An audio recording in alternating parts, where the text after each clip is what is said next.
Dinas Pertanahan Kota Makassar memberikan kado spesial saat hari ulang tahun ke-415 Kota Makassar. 23 fasilitas umum, fasilitas sosial, Fasum Fasos Pemkot Makassar berhasil diterbitkan sertifikatnya. Badan Pertanahan Nasional atau BPN juga telah menyerahkan secara simbolis sertifikat tersebut saat malam puncak HUT Kota Makassar di lapangan Karebosi pada Rabu 9 November 2022. Kepala Dinas Pertanahan Kota Makassar Ahmad Namsum mengatakan, dari 23 sertifikat tersebut, 22 diantaranya merupakan sertifikat sekolah dan satu fasum berupa Taman Gajah melengkapi sertifikat di Losari sebelumnya. Dengan begitu, 40 total aset Pemkot yang berhasil disertifikatkan tahun 2022 ini. Targetnya 83 sertifikat bisa terbit hingga akhir tahun mendatang. Saat ini beberapa aset sedang berproses di BPN.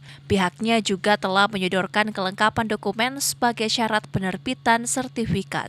Ahmad Namsum juga menambahkan aset sekolah memang banyak yang belum bersertifikat, karena itu pihaknya akan mengejar aset-aset milik pemerintah agar memiliki legalitas. Jangan sampai muncul oknum yang mengklaim lahan tersebut sebagai miliknya. Ini insya Allah akan menjadi prioritas utama, termasuk juga bagian prioritas mengenai sekolah-sekolah yang banyak sekali diserobot, diduduki. Nah, pengalaman masa lalu itulah yang menjadikan dasar untuk kami maksimalkan pensertifikatan pada objek-objek yang seperti itu.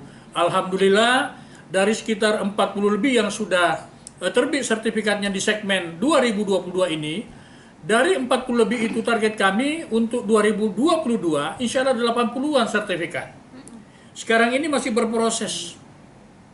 Dari sekian itu ya paling banyak adalah sekolah. Karena dari 40-an ini, ya sekitar 30-an itu adalah sekolah yang sudah keluar sertifikatnya. Nah, ke depan itu akan kami maksimalkan insya Allah sebelum 2022 berakhir. Di Desember akhir akan ada kembali penyerahan sertifikat aset lahan, Fasum dan Fasos pemerintah kota dari BPN ke pemerintah kota Makassar. Selain sekolah, beberapa fokus lahan yang dikejar ialah lahan yang menjadi lokasi pembangunan program strategis wali kota. Misalnya lahan di Taman Macan untuk pembangunan Mall Pelayanan Publik atau MPP hingga lapangan Karebosi yang akan direvitalisasi. Ira, Fajar TV dan Fajar Radio melaporkan.